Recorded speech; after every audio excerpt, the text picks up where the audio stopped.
बिस्मिल्लाहिर्रहमानिर्रहीम। अस्सलाम वालेकुम students, I am Mohammad Usman Ali, your math teacher.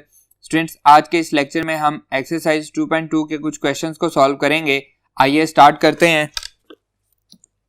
Ji students, exercise 2.2 का प्रॉब्लम नंबर 1 है हमारे पास, एग्जिबिट बाय वेन डायग्राम। इसका थर्ड पार्ट है ए यूनियन ए का कंप्लीमेंट।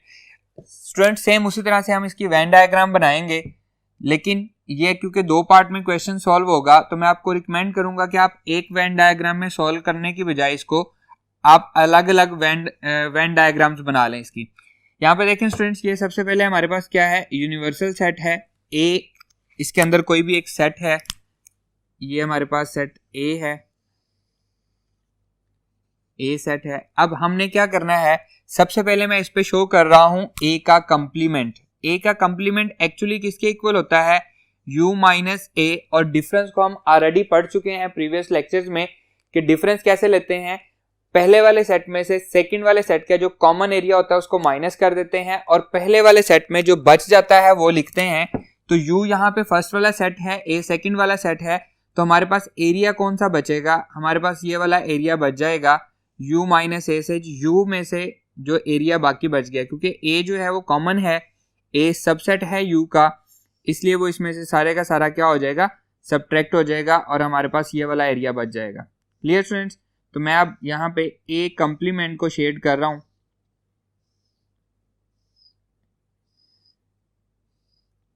ये हमारे पास ए कंप्लीमेंट शेड हो गया है। क्लियर? अब हमने क्या करना है, इसका यूनियन लेना है किसके साथ, ए के साथ। तो अगेन सेम यही डायग्राम हम बनाएंगे, हर स्टेप के लिए हम अलग डायग्राम बनाएंगे। इस तरह से हमारा क्वेश्चन जो है ये बहुत इजी हो जाता है। सेम ये हमारे पास ए है,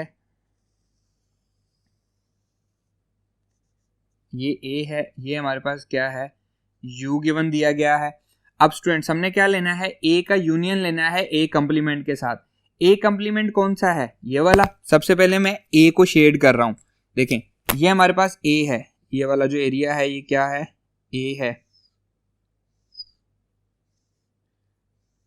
अगर हम सिर्फ ए की बात करें, अब इन दोनों का यूनियन लेंगे तो क्या आएगा, सारे का सारा ए और सारे का सारा ए कंप्लीमेंट।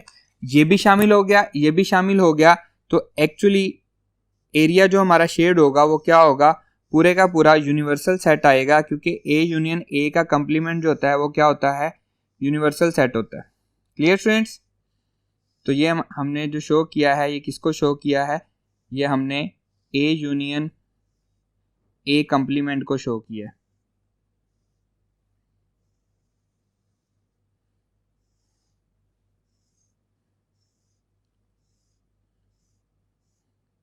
ये सारा एरिया शामिल हो जाएगा। क्लियर? और यहाँ पे हम मेंशन कर देंगे कि ये क्या है, ये है ए यूनियन ए का कंप्लीमेंट, और ये हमें फाइंड करना था।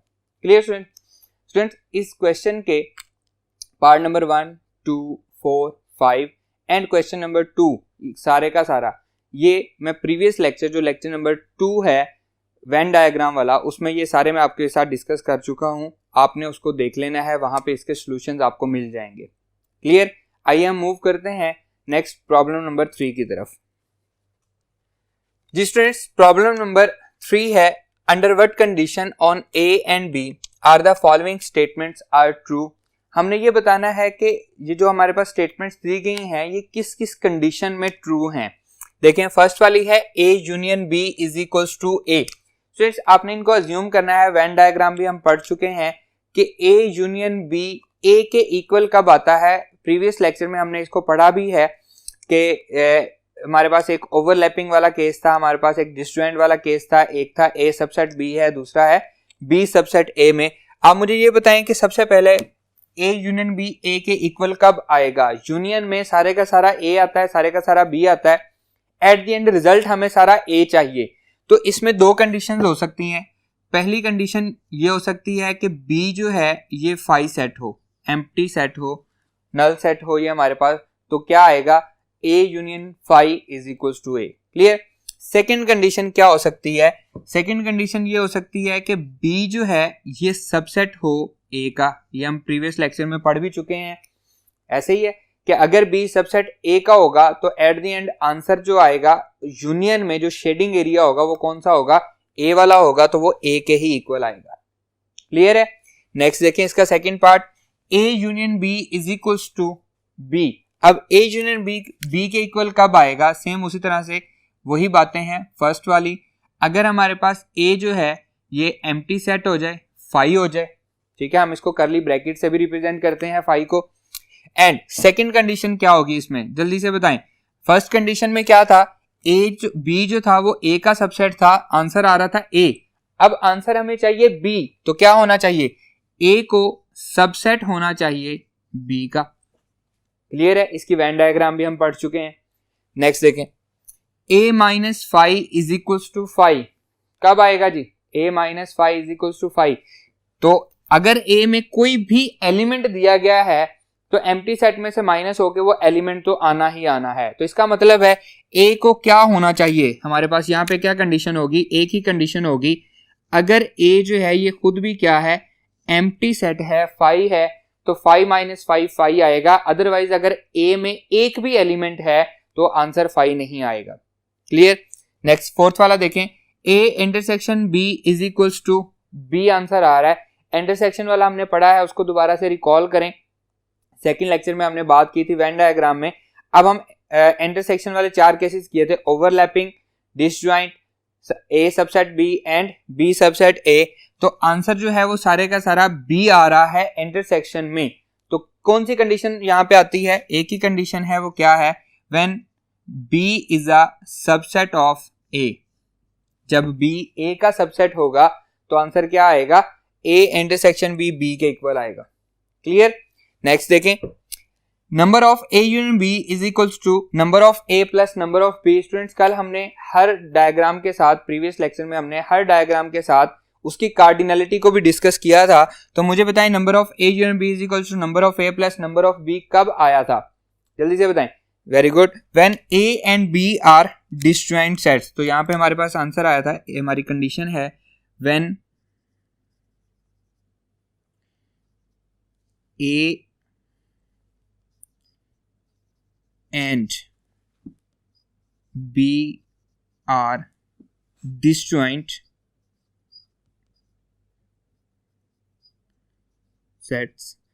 तो हमारे पास क्या आंसर आया था, number of a plus number of b। a union b में सारे का सारा a भी आएगा, सारे का सारा b भी आएगा, उनका कॉमन कुछ है ही नहीं तो नहीं आएगा। तो हम इसको लिख सकते हैं, that is a intersection b is equals to 5। a intersection b जो है ये क्या है, एम्प्टी सेट है। क्लियर। नेक्स्ट देखें सिक्स्थ वाला, number of a intersection b is equals to number of a। अब हमें एट द एंड रिजल्ट क्या आना चाहिए, सारे का सारा a आना चाहिए। देखें ये सेम वही चीज है, number of a intersection b, यहाँ पे b कहा हुआ है इसने, लेकिन यहाँ पे हमें क्या चाहिए, a चाहिए, तो इसका उलट हो गया। तो हम क्या लिखेंगे, यहाँ पे b सबसेट a का था, तो यहाँ पे क्या होगा, a की कंडीशन होगी when a is a subset of b। तो इंटरसेक्शन में आंसर क्या आएगा, a आएगा। और इसी तरह से number of a intersection b किसके इक्वल आ जाएंगे, नंबर ऑफ a के इक्वल आ जाएंगे। Clear students. नेक्स्ट देखें, सेवंथ पार्ट है a minus b is equals to a। Difference है, डिफरेंस अगेन कॉमन वाले एलिमेंट्स कैंसिल हो जाते हैं और जो फर्स्ट वाले सेट में है वही हमारे पास बाकी बचता है। तो अब इसमें 2 कंडीशंस हैं स्टूडेंट्स। पहली कंडीशन ये है कि अगर b जो है ये 5 हो, इक्वल्स टू 5, एम्प्टी सेट हो जाए, तो एम्प्टी सेट कुछ भी नहीं होगा, a सारे का सारा बच जाएगा। ऐसे ही है। सेकेंड कंडीशन इसमें यह बनती है कि अब a माइनस b जो है वो a के इक्वल है, दोनों में कुछ भी कॉमन ना हो, तो a इंटरसेक्शन b जो है ये किसके इक्वल हो जाए, ये 5 के इक्वल हो जाए। दोनों में कुछ भी कॉमन ना हो तब भी कुछ कैंसिल नहीं होगा, फर्स्ट वाला सेट हमारा एज इट इज आंसर आ जाएगा। और a इंटरसेक्शन b को हम क्या कहते हैं, when a and b are disjoint set, तो a इंटरसेक्शन b क्या आता है, 5 आता है। इसका मतलब है कि दोनों क्या होंगे, डिसजॉइंट सेट्स होंगे। क्लियर। नेक्स्ट देखें, eighth part, number of a intersection b is equals to 0। Elements 0 कब आते हैं, बोलें जल्दी से, जब आंसर हमारा एम्प्टी सेट आता है। तो a इंटरसेक्शन b का आंसर एम्प्टी सेट कैसे आ सकता है, जब उनमें कुछ भी कॉमन ना हो, a and b are disjoint. और इसको हम क्या कह सकते हैं, that is A intersection B is equals to क्या हो जाएगा जी, 5 हो जाएगा। A intersection B is equals to 5 हो जाएगा। इसी तरह से इसकी एक और सेकंड कंडीशन भी बन सकती है, number 2 A is equals to empty set. A अगर एम्प्टी सेट हो तब भी कुछ कॉमन नहीं आएगा, B कुछ भी हो कॉमन ही कुछ नहीं आएगा तो एम्प्टी हो जाएगा। और या फिर B इज इक्वल्स टू 5, अगर B भी हमारे पास एम्प्टी सेट हो, दोनों एम्प्टी सेट हो तब भी आंसर एम्प्टी आएगा, नंबर ऑफ एलिमेंट 0 आ जाएगा। A एम्प्टी होगा तब भी आंसर एम्प्टी ही आएगा, या फिर B एम्प्टी होगा तब भी आंसर एम्प्टी सेट ही आएगा। तो इन सभी कंडीशन में हमारे पास नंबर ऑफ एलिमेंट्स क्या आएंगे, 0 ही आएंगे। Clear students? नेक्स्ट देखें 9th वाला, A union B is equals to universal set. अब इसमें क्या कंडीशन हो सकती है, पहली कंडीशन ये हो सकती है कि A जो है ये एक्चुअली B का कंप्लीमेंट हो। देखें हमने अभी क्वेश्चन सॉल्व किया है, मैं उस क्वेश्चन पे आपको लेके चलता हूं। देखें यहां पे A यूनियन A का complement, at the end answer क्या आ रहा है, यूनिवर्सल सेट आ रहा है, ऐसे ही है। अब यहां पे क्या था, A जो था वो उसका यूनियन किसके साथ ले रहा था, अपने ही कंप्लीमेंट के साथ ले रहा था। अब जो हमारा गिवन क्वेश्चन है उस पर चलते हैं जी स्टूडेंट्स। यहां पे देखें A union B is equal to universal set हमें चाहिए। इसका मतलब है इसकी दो ही पॉसिबिलिटीज हैं, जब B यूनियन B का कंप्लीमेंट लिया जाए या फिर A यूनियन A का कंप्लीमेंट लिया जाए। तो यहां पे फर्स्ट कंडीशन मैंने क्या लिखी है, A is equal to B complement, और सेकंड कंडीशन यहां पे क्या आएगी, B is equal to A complement. तो दोनों सूरतों में हमारे पास आंसर क्या आएगा, यूनिवर्सल सेट आएगा। नेक्स्ट देखें A union B is equal to B union A commutative property होती है, इसको हम लिखेंगे ऑलवेज ट्रू, ये हमेशा ट्रू होती है, ऑलवेज ट्रू। कोई भी कंडीशन हो ये हमारे पास क्या रहेगी, ट्रू ही रहेगी। क्लियर? नेक्स्ट देखें number of elements in A intersection B is equal to number of B के इक्वल होने चाहिए। तो ये कब होंगे, A इंटरसेक्शन B में नंबर ऑफ B कब आएगा, देखें हमने यहाँ पे किया है A intersection B is equals to B। अब इसी पे number of A intersection B is equals to number of B लगा है, when B is a subset of A। तो यही कंडीशन हम यहाँ पे लिख देंगे, when B is a subset of A। तो क्या होगा, number of elements in A intersection B equal होंगे number of elements in B के। क्लियर? नेक्स्ट देखें 12th part, universal set minus A is equals to 5। तो इसका मतलब है A को क्या होना चाहिए, A की कंडीशन हमारे पास बनती है कि A को इक्वल होना चाहिए यूनिवर्सल सेट के। तो यूनिवर्सल माइनस यूनिवर्सल आंसर क्या आएगा, एम्प्टी सेट आ जाएगा। Clear students? आइए मूव करते हैं इसके नेक्स्ट क्वेश्चंस की तरफ।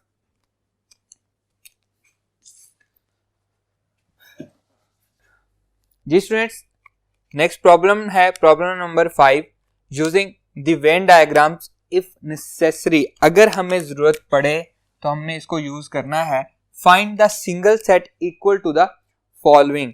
नंबर 1 A का कंप्लीमेंट। A का कंप्लीमेंट किसके इक्वल होता है स्टूडेंट्स, ये हमारे पास होता है U माइनस A के। तो इसको हम वेन डायग्राम पे शो करते हैं। ये हमारे पास क्या है, यूनिवर्सल सेट है। और नेक्स्ट A बनाते हैं, ये इसमें एक सेट है A, ये हमारे पास एक सेट है। अब हमने शो क्या करना है, U माइनस A। U में से A निकल जाएगा, मतलब ये वाला हिस्सा दोनों का कॉमन है, ये एम्प्टी हो जाएगा, खाली हो जाएगा। और U में जो बाकी बच जाएगा सिर्फ वो शेड होगा। तो U में क्या बाकी बच रहा है, ये वाला हिस्सा U का बाकी बच रहा है जिसको मैं शेड कर रहा हूं।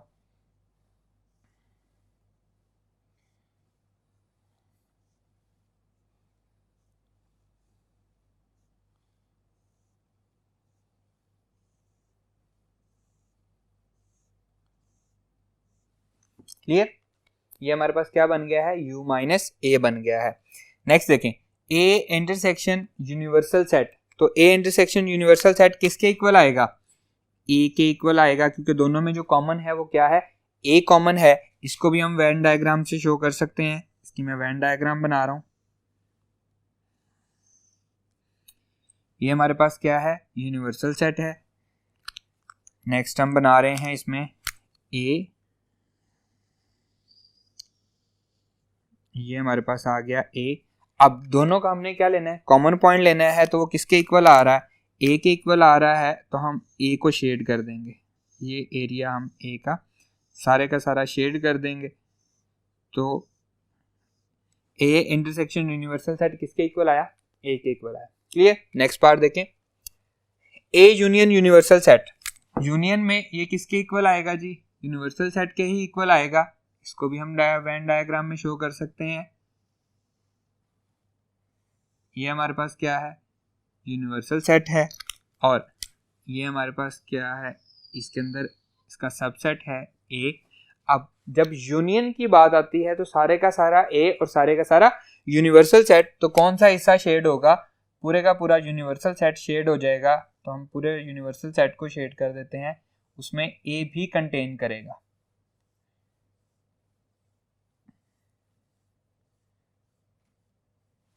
क्लियर फ्रेंड्स, ये हमारे पास क्या आ गया, A union you universal, you stands for universal set, और आंसर क्या आएगा, यूनिवर्सल सेट ही आएगा। नेक्स्ट देखें, ए यूनियन फाई, ये किसके इक्वल आएगा, ए यूनियन फाई ए के ही इक्वल आएगा, क्योंकि सारे का सारा यूनियन का मतलब है सारे का सारा ए और सारे का सारा फाई, और फाई एक्चुअली क्या होता है, एम्प्टी सेट होता है। इसको अगर हम वेन डायग्राम से शो करें तो फाई को तो हम वेन डायग्राम पे शो नहीं कर सकते, क्योंकि यूनिवर्सल सेट में एम्प्टी सेट वाला कोई पोर्शन कंसीडर नहीं होता, लेकिन हम ए को शो कर सकते हैं कि ये हमारे पास क्या आएगा, ए आएगा सेट, और इसका आंसर क्या आएगा जी, ये सारे का सारा ए इसमें शेड हो जाएगा। ओवरऑल आंसर जो है वो ए आ रहा है, तो ए इसमें शेड हो जाएगा। Clear students, phi intersection phi, अब फाई को हम यूनिवर्सल सेट में वेन डायग्राम में शो नहीं कर सकते, तो यहाँ पे हम क्या लिखेंगे, फाई इंटरसेक्शन फाई किसके इक्वल आएगा, ये फाई के ही इक्वल आएगा। दोनों एम्प्टी हैं तो आंसर भी क्या आएगा, एम्प्टी सेट ही आएगा। तो यहाँ पे लिखेंगे Venn diagram is not necessary.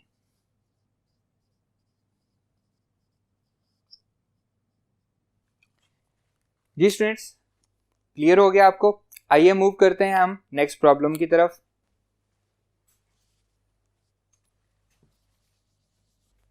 जी स्टूडेंट्स, नेक्स्ट प्रॉब्लम है problem number 6। Use Venn diagrams to verify the following. First part है a minus B is equals to a intersection b का कंप्लीमेंट। स्टूडेंट यहाँ पे a और b के दरमियान हमें कोई कंडीशन नहीं देगी, ये नहीं बताया गया कि a और b ओवरलैपिंग है, डिस्जॉइंट है, a सबसेट b है या b सबसेट a है। तो स्टूडेंट इस केस में आप कौन सा केस लेंगे, आप ओवरलैपिंग वाला केस लेंगे।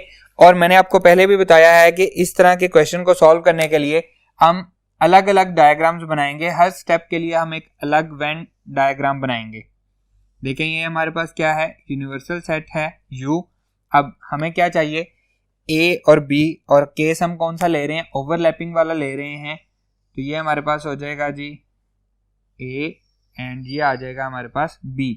ये है सेट A, ये है सेट B, ओवरलैपिंग वाला केस मैंने लिया है। तो स्टूडेंट सबसे पहले मैं A माइनस B को रिप्रेजेंट करूंगा, A minus B। A minus B में क्या आएगा जी, A और B ओवरलैपिंग है, तो मुझे बताएं कौन सा एरिया इसका शेड होगा।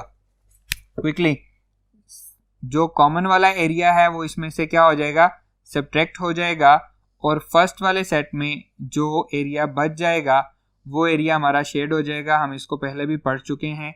तो ये हमारे पास A माइनस B का आंसर आएगा, और इसको हम कह लेंगे ये क्या है, हमारे पास फिगर 1 है। क्लियर स्टूडेंट्स, नेक्स्ट देखें। अब हमें इसको प्रूव करना है equals to A intersection B complement. तो सबसे पहले मैं B कंप्लीमेंट फाइंड करूंगा। मैं सेम इसी तरह से एक और वेन डायग्राम बनाऊंगा। ये हमारे पास क्या है, यूनिवर्सल सेट है। अगर आपने यहाँ पे ओवरलैपिंग लिया है तो यहाँ पे भी आप क्या लेंगे, अब हर जो डायग्राम आप बनाएंगे उसमें आप कौन सा केस लेंगे, ओवरलैपिंग वाला केस लेंगे। और यहाँ पे अब हम क्या शो करने लगे हैं, हम फिलहाल B कंप्लीमेंट फाइंड करने लगे हैं। क्लियर है, B कंप्लीमेंट क्या होता है, U माइनस B, यूनिवर्सल में से B सारे का सारा माइनस हो जाएगा, जो बाकी बचेगा हम वो लिखेंगे। तो यूनिवर्सल में से B को मैं माइनस कर रहा हूं,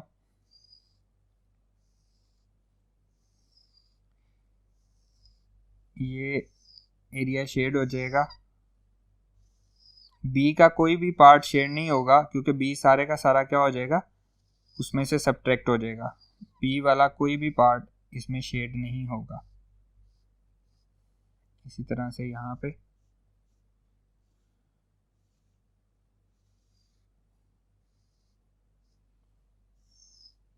बी को छोड़ के हमने सारे का सारा हिस्सा शेड कर दिया। क्लियर? तो ये क्या फाइंड हो गया? पी कंप्लीमेंट फाइंड हो गया। इसका इंटरसेक्शन हमने किसके साथ लेना है? ए के साथ लेना है। देखें, नेक्स्ट हम सेम उसी तरह से डायग्राम बनाएंगे। ये हमारे पास यूनिवर्सल सेट है, इसमें हम दो सेट लेंगे। एक सेट है ए, एक सेट है बी। ये है हमारे पास ए बी। अब हमने क्या शो करना है? ए इंटरसेक्शन बी का कंप्लीमेंट। सबसे पहले मैं आपको ए शो कर रहा हूं कि यहाँ पे ए क्या है। ये हमारे पास ए है, ये सारे का सारा ए का पार्ट है। तो हमने किसको शो किया है? सिर्फ ए को शो किया। ठीक है, यहाँ पे देखें, ये हमारे पास क्या है? A minus B. ये हमारे पास बी कंप्लीमेंट है, इसको हम फिगर 2 कह लेते हैं। ये हमारे पास फिगर 2 हो गई है। Clear students? अब नेक्स्ट हमने क्या शो किया है? ए को। ये हमारे पास क्या हो गई है? इसको हम कह लेते हैं, ये हमारे पास फिगर 3 है। और अब हम क्या शो करने जा रहे हैं? ए इंटरसेक्शन बी का कंप्लीमेंट। हम नेक्स्ट एक और डायग्राम बनाएंगे।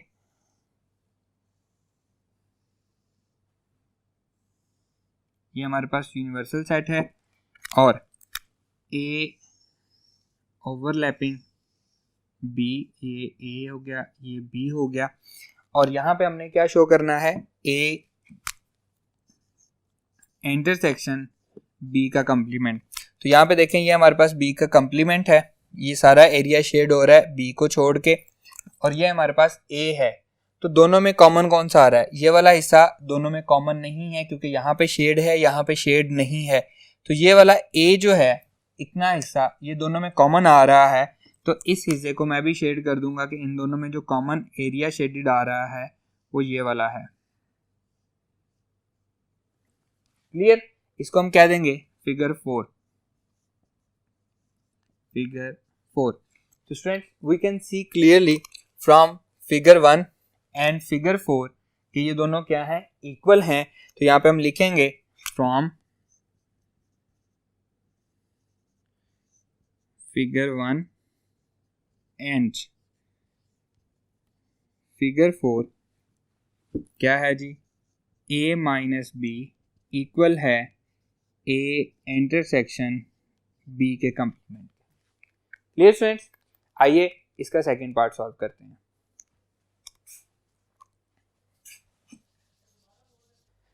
जी स्टूडेंट्स, प्रॉब्लम नंबर 6 का सेकंड पार्ट है ए माइनस बी होल का complement intersection B is equals to B. हम सेम उसी तरह से इसको सॉल्व करेंगे।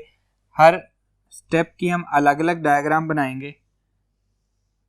सबसे पहले हमें क्या फाइंड करना पड़ेगा? ए माइनस बी फाइंड करना पड़ेगा। ये हमारे पास यूनिवर्सल सेट है और यहाँ पे भी हमें कोई कंडीशन नहीं दी गई, तो हम ए और बी को क्या लेंगे? ये हमारे पास दोनों क्या होंगे? ओवरलैपिंग होंगे, ओवरलैपिंग सेट हो जाएंगे। ये हमारे पास ए है, ये बी है, और हम फाइंड क्या कर रहे हैं? हम ए माइनस बी फाइंड कर रहे हैं। क्लियर? ए माइनस बी में क्या आएगा जी? जो कॉमन है वो कैंसिल हो जाएगा, और जो हमारे पास ए का फर्स्ट वाले सेट का जो बाकी पार्ट है वो बच जाएगा।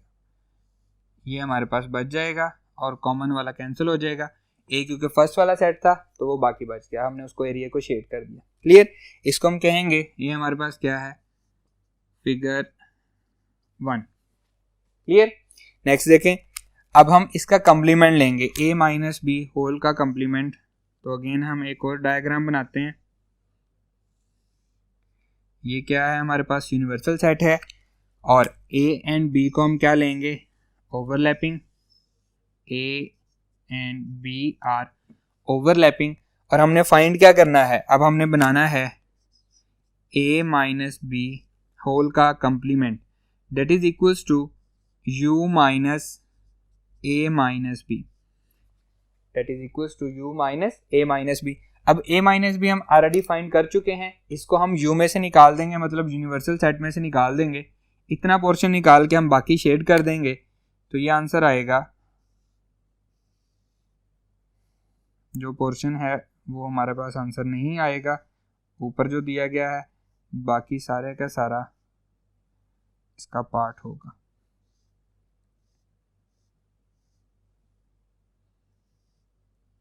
यहाँ पे ये कॉमन वाला भी आएगा, ये भी इसमें से माइनस हो जाएगा। सिर्फ ए का जो पार्ट ऊपर आपको शेड नज़र आ रहा है वो इसमें शामिल नहीं होगा।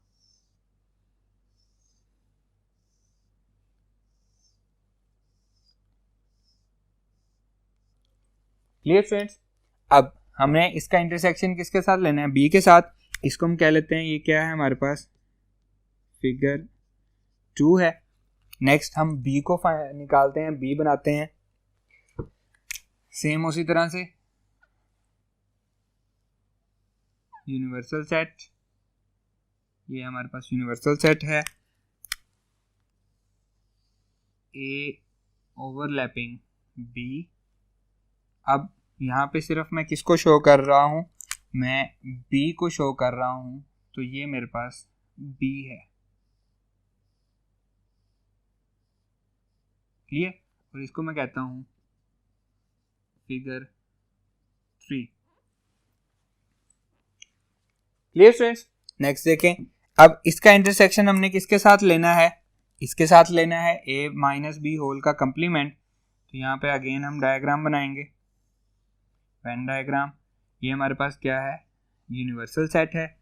a and b are overlapping, a and b are overlapping. ये हमारे पास है a, ये हमारे पास है b।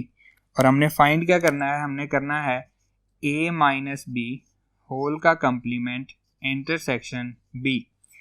तो स्टूडेंट देखें, ये डायग्राम फिगर 2 ये हमारे पास a माइनस बी होल का कंप्लीमेंट है, और ये फिगर 3 जो है ये हमारे पास क्या है? b है। तो मुझे बताएं दोनों में कॉमन एरिया क्या है? इन दोनों में कॉमन एरिया मुझे बताएं जल्दी से। शेड देखें, b हमारे पास कॉमन आ रहा है, ये देखें यहाँ पे भी सारे का सारा b है और यहाँ पे भी सारे का सारा b है।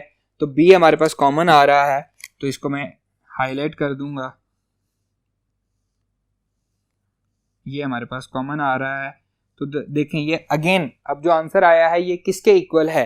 ये b के ही इक्वल है, फिगर 3 के इक्वल है। तो इसको मैं कह लूंगा फिगर 4। तो एक्चुअली जो हमने प्रूव करना था वो प्रूव हो गया है। तो हम लिखेंगे फ्रॉम